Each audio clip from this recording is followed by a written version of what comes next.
À vous, messieurs, dans cette deuxième partie, Benjamin Lucas et Nicolas B. Bruno Jeudi et Emmanuel Le Chypre, évidemment, sont à mes côtés. Alors, vous avez entendu Rachid Mbarki le rappeler, Marine Le Pen qui proposait ce matin que les enfants d'étrangers clandestins n'aient plus accès à l'école gratuite. Nicolas B, l'école gratuite pour tous, c'est donc pas un pilier de la République ? Pour tous les Français, oui, bien sûr. Pour les citoyens français, bien sûr. Et ça, c'est une valeur fondamentale. Mais en revanche, il faut quand même pas oublier que les immigrés clandestins, ceux qui viennent, se maintiennent illégalement sur le territoire national, ils ont d'abord vocation à ce que la loi s'applique, c'est-à-dire à être expulsés du territoire national. En attendant, on fait quoi, des enfants ? Il est évident qu'il y a un certain nombre de dispositions, l'école gratuite, les soins gratuits aussi, l'aide médicale d'État qui coûte 1 milliard d'euros par an aux contribuables français. Ce sont des mesures qui sont finalement des incitations à l'immigration, qui sont des pompes aspirantes de cette immigration clandestine. Donc je crois qu'il faut y mettre un terme pour que dans notre pays, les immigrés clandestins sachent que d'abord ils ne bénéficieront pas d'avantages sociaux et qu'ensuite ils ne pourront pas rester. Voilà, alors effectivement, il y a une proposition en deux temps, on va y revenir dans un instant. Je voudrais évidemment votre réaction, Benjamin Lucas. C'est pas une surprise finalement d'entendre ça dans la bouche de Marine Le Pen ? Vous devriez être couvert de honte. Enfin, on parle de quoi? On parle d'enfants qu'on va distinguer en fonction de l'origine de leurs parents, de leurs papiers. C'est un droit fondamental, l'éducation. Et ça s'appelle du racisme, en fait. Et Marine Le Pen le démontre avec cette histoire. Marine Le Pen est raciste, comme l'est son père, comme l'est sa nièce et comme l'est son parti. Ce sera quoi l'étape d'après, monsieur B? On fera des petits signes distinctifs sur les vestes des élèves, comme l'aimaient ceux qui ont fondé votre parti. C'est ça l'étape d'après. C'est du racisme. On a une offensive raciste aujourd'hui à laquelle il faut répondre. Et en plus, ça va à l'encontre de l'humanité première. Au-delà des débats qu'on peut avoir sur l'immigration, sur la politique, sur la vision de la République qui est différente, et c'est normal, c'est la démocratie. On a un devoir d'humanité, on a un devoir d'intelligence collective sur ces sujets. On soigne les individus qui sont sur notre sol et on les éduque. Ça s'appelle l'humanité, ça s'appelle la République. Encore une fois, la loi, elle s'applique à tous. Qu'est-ce que dit la loi? Elle dit que quand quelqu'un est installé illégalement en France, il doit être expulsé. La loi précise même qu'il encourt 1 an de prison ferme. Donc ils n'ont pas, encore une fois, ils n'ont pas vocation à rester. Le droit à l'éducation, ce sera dans leur pays d'origine. Il n'y a pas de raison. Il n'y a pas de. Non mais écoutez, c'est pas. Ce qui est vraiment inhumain, c'est la politique qui consiste à dire à ces gens-là, venez en France, vous serez soignés, vous serez logés, alors qu'on a 6 millions de chômeurs et 9 millions de pauvres. Le résultat, c'est que beaucoup de ces malheureux prennent des risques considérables, engraissent les mafias et les passeurs et viennent parfois mourir en Méditerranée. Alors que la position de fermeté mise en œuvre, par exemple, par l'Australie, qui a consisté à dire non, il y a tolérance zéro en matière d'immigration clandestine, avec même des campagnes de communication dans les pays d'émigration vers l'Australie, les résultats ont été spectaculaire. Le résultat, c'est 0 mort dans les eaux territoriales australiennes en 2015, 3000 en Méditerranée. Donc vous promenez pas trop avec la charité en bandoulière parce que c'est le discours totalement irresponsable d'Angela Merkel et de François Hollande qui conduit à des morts en Méditerranée. Nous n'avons évidemment pas vocation à accueillir tous ces clandestins qui viennent pour des raisons essentiellement économiques, vous le savez très bien. Et fuir la guerre ou la misère, c'est à peu près la même chose. On essaie de parler quand on prend le pas risque l'un de tout sur l'autre perdre. parce que sinon les téléspectateurs ne comprennent rien. Non mais excusez-moi, mais si on je voudrais juste vous poser une question. Qu'est-ce qu'on fait quand on étudie le cas de ces familles qui vont être reconduites, puisque ce sont des irréguliers? Qu'est-ce qu'on fait des enfants qui sont en âge d'être scolarisés alors pendant des semaines, pendant toute la période d'étude de leur cas? Qu'est-ce que vous faites des enfants dans ces délais-là, par exemple? Si c'est une période de quelques semaines, ils peuvent évidemment bénéficier du système éducatif. Il y a une question qui est un peu plus large. C'est la question des étrangers qui sont en situation légale, c'est-à-dire qui ont un titre de séjour. Aujourd'hui, ils bénéficient automatiquement d'un certain nombre d'aides sociales, d'avantages et de services publics gratuits, dont l'éducation. Il y a évidemment une question qui se pose. Au moment où on nous dit qu'on n'a plus les moyens d'assurer la solidarité nationale, que François Fillon veut remettre en cause la protection sociale, qu'on nous dit qu'il n'y a plus d'argent dans les caisses. Vous proposez un délai de carence. Oui, c'est-à-dire que ceux qui entrent légalement, qui ont un titre de séjour, ils sont accueillis en France, il serait normal que tant qu'ils n'ont pas encore cotisé et travaillé en France, quand ils n'ont pas encore payer l'impôt, qu'ils doivent payer au moins un petit peu. C'est quoi ce petit peu? À hauteur de combien? Un délai de carence pour pouvoir avoir accès aux services publics, à certains services publics, que ce soit pas entièrement gratuit. Sociales, c'est que ce soit pas entièrement gratuit. Et puis une fois qu'ils ont cotisé, qu'ils ont payé l'impôt, à ce moment-là, ils ont les mêmes droits que les citoyens français. Je crois que c'est une simple. Vous payez la TVA quand vous allez faire vos courses, donc vous participez aussi à la solidarité nationale. Oui, mais vous payez pas l'impôt sur le revenu, vous n'avez pas forcément de cotisation si vous n'avez pas de contrat de travail. Je vous rappelle quand même que 95% des étrangers qui entrent en France, ils n'ont pas de contrat de travail. et pour beaucoup, ils pointent au chômage. D'un point de vue sanitaire, c'est absurde. Quelqu'un qui est malade, on va refuser de le soigner. Non, mais je dis pas qu'on va refuser de le soigner. Je dis simplement que tout ne va pas être gratuit. Que tout ne va pas être gratuit parce qu'aujourd'hui, ce sont les Français qui en font les frais. Au moment où on paye 1 milliard d'euros par an pour soigner les clandestins avec l'aide médicale d'État, dans le même temps, eh bien, il y a des centaines de milliers de familles françaises qui n'ont plus les moyens de se soigner convenablement. Et donc, je crois qu'il faut appliquer dans ces domaines-là le principe simple de priorité nationale. Ça n'est d'ailleurs pas l'exclusivité nationale. C'est-à-dire que les Français sont prioritaires. Ils ont, parce qu'ils sont citoyens français, un certain nombre d'avantages supplémentaires. C'est d'ailleurs ce que propose Theresa May en Grande-Bretagne. Il y a beaucoup de pays, beaucoup de grandes démocraties occidentales qui appliquent ces principes simples. On fait une distinction entre le citoyen et celui qui ne l'est pas. Vous avez vu, et ça n'est pas injurieux pour celui qui est étranger en situation légale. Sachant que les travaux qui avaient été faits montraient que les immigrés contribuaient positivement au système de protection sociale britannique. C'est-à-dire qu'il coûtait moins... mais le coût général de l'immigration, il reste très élevé. Non. Si. Toutes les études montrent que l'immigration en France, elle coûte, selon les experts, entre 30 et 70 milliards d'euros par an. Voilà, donc c'est un coût exorbitant. D'ailleurs, c'est un gisement d'économie dont on ne parle jamais. On va pas se lancer dans une bataille des prix. Juste quand même un mot, parce que il y a une constitution en France, enfin, me semble-t-il, depuis 1946, le préambule de la constitution de la 4ème République sur les enfants scolarisés. Et évidemment, Najat Vallaud-Belkacem a livré un communiqué. Donc, sur cette question-là, précisément, c'est un détail pour Marine Le Pen. C'est un détail, les risques d'inconstitutionnalité.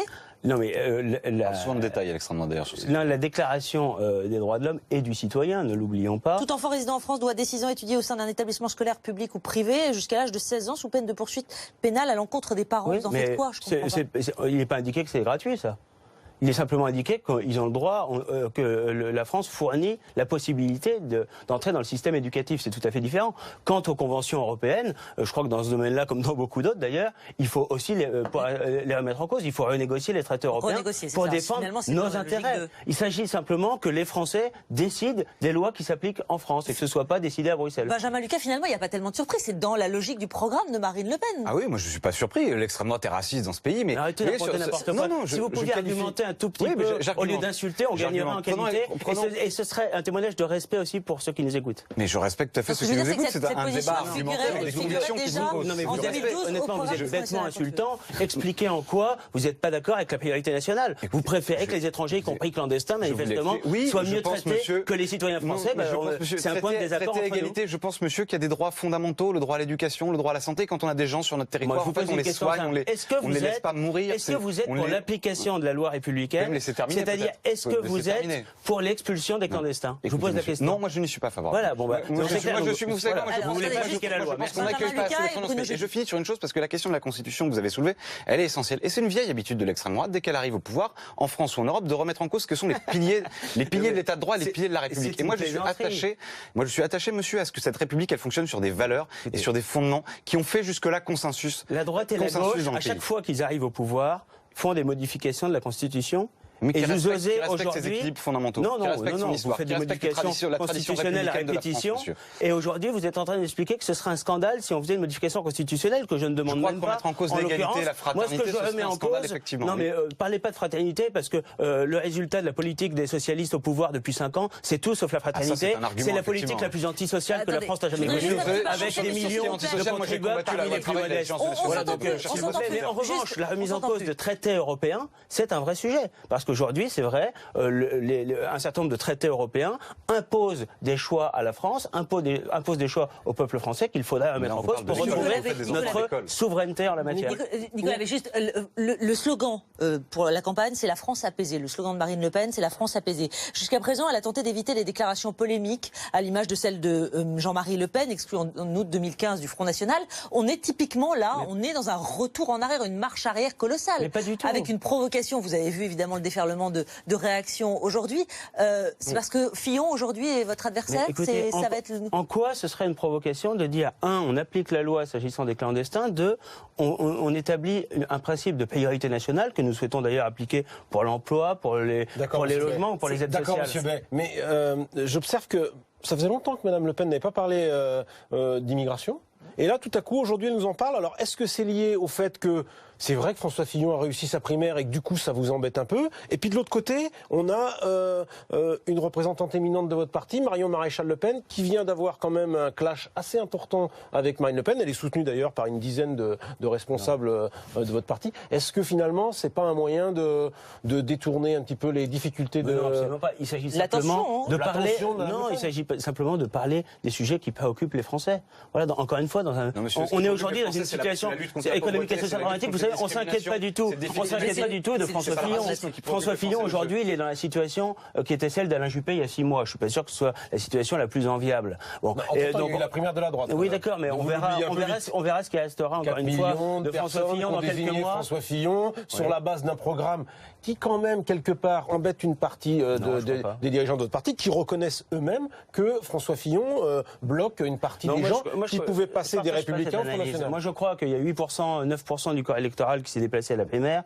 Les études ont montré d'ailleurs, les enquêtes d'opinion, que c'était sociologiquement très étriqué. C'est tout sauf l'électorat populaire qui s'est déplacé. Et je crois que François Fillon, à la fois en raison du calamiteux bilan qui a été le sien avec Nicolas Sarkozy entre 2007 et 2012, et le projet qu'il défend, qui est un projet qui laisserait de côté 90% des Français, je pense que sa candidature est mal engagée dans cette bataille présidentielle. Nicolas B, elle a fait toute sa campagne jusqu'à présent pour rassurer les Français avec, je répète ce slogan, la France apaisée, rassurer notamment les Français de gauche. Là, on est vraiment dans un coup de canif. Il s'agit d'abord de défendre les intérêts fondamentaux des Français. Il s'agit de les rétablir dans leurs droits fondamentaux. Et c'est ça le sens de la candidature de Marine Le Pen. La France apaisée, c'est un objectif. Mais pour parvenir à cet objectif, eh bien, il faut évidemment qu'on mette fin à un certain nombre d'injustices sociales qui sont insupportables. Moi, je ne me résous pas, excusez-moi, à voir des clandestins qui sont logés dans des châteaux, dans des stands de vacances, alors que dans le même temps... Non, pas du tout. Ça, c'est des réalités bien concrètes, alors que dans le même temps, on a des familles françaises qui, en raison des accidents, des épreuves de la vie, se trouvent à dormir dans la voiture. Ça, c'est insupportable. Ça, c'est l'injustice qu'a organisé le Parti socialiste. La concurrence des misères et des souffrances pour pas s'attaquer aux vraies inégalités, c'est pas ma façon de procéder. Moi, je pense que le Front National, c'est le parti de la grande hypocrisie. Vous voyez ce qui se passe dans les débats entre Maréchal Le Pen et Marine Le Pen. Regardez par exemple, vous parlez de la France apaisée. Moi, je prends autre chose. Il y a chez moi en Picardie des affiches pour les droits des femmes, c'est Marine.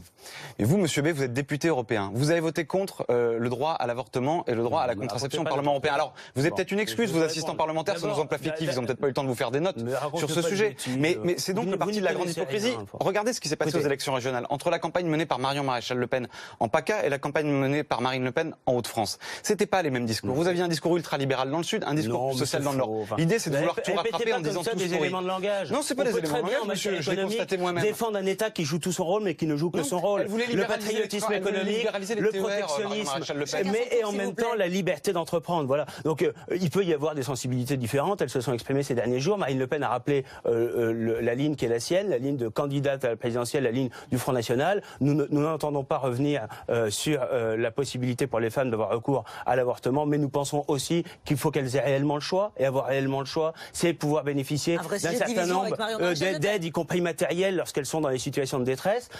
Voilà. Mais je crois qu'il ne faut pas non plus limiter la question du droit des femmes.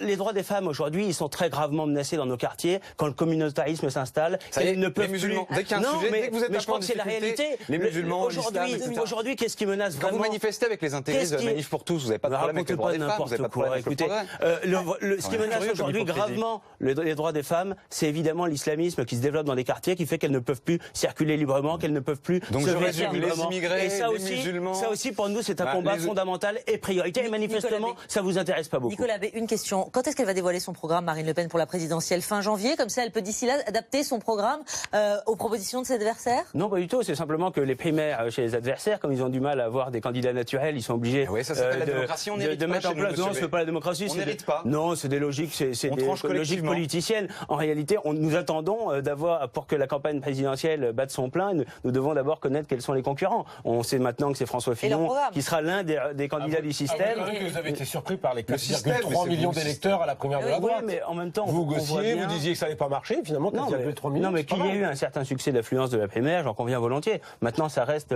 à peine 9% du corps électoral, et la primaire, ça fait pas l'élection. Et je pense que ce qui a pu être la force de François Fillon dans la primaire peut être sa grande faiblesse à l'élection présidentielle. C'est-à-dire que je crois qu'il a mobilisé un segment très particulier de l'électorat de droite et qu'il n'a pas, en revanche, il n'aura pas la capacité qu'avait par exemple Nicolas Sarkozy à déplacer l'électorat populaire, a fortiori avec les mesures qu'il préconise. Merci à tous les deux, Benjamin Lucas, merci. Merci Nicolas B. Restez là parce que nouveau candidat, nouvelle candidate à la présidentielle 2017. 3 lettres. Une revenante. Mam. Michèle Alliot-Marie. Ça vous dit quelque chose, ça vous rappelle?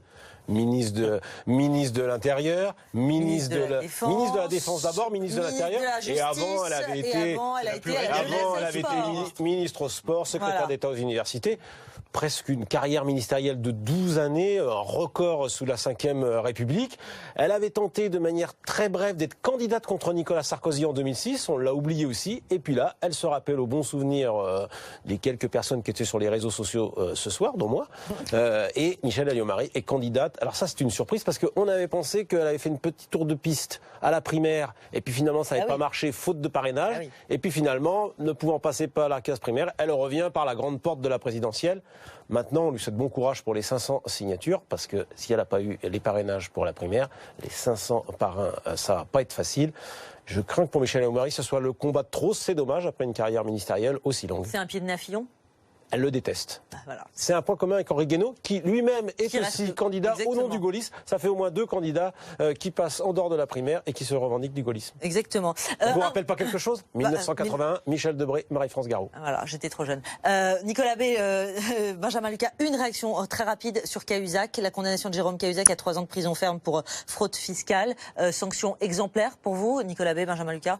Sanction nécessaire. Il y avait un devoir pour la justice de sanctionner ce qui est une faute très grave. Quand on est représentant du peuple, on doit être exemplaire. On voit aujourd'hui qu'il y a malheureusement trop de cas d'élus condamnés, souvent d'ailleurs chez ceux qui critiquent le plus le tous pourri au Front National, qui ont souvent des problèmes avec la justice. Mais en tout cas, il était nécessaire que la justice passe, parce qu'il y a besoin aujourd'hui dans ce pays où les jeunes vont plus voter, où l'extrême droite est aux portes du pouvoir, de recréer un lien de confiance entre les dirigeants politiques et les citoyens.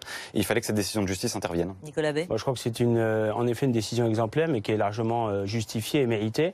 Et finalement, Jérôme Cahuzac, il est un peu l'emblème de ce qui reste, à bout de 5 ans, de la République prétendument irréprochable de François Hollande. Merci messieurs, Benjamin Lucas, Nicolas B, Emmanuel Le Chypre, Benoît Jeudi aussi, merci. Le grand angle, Jean-Baptiste Boursier, ciao.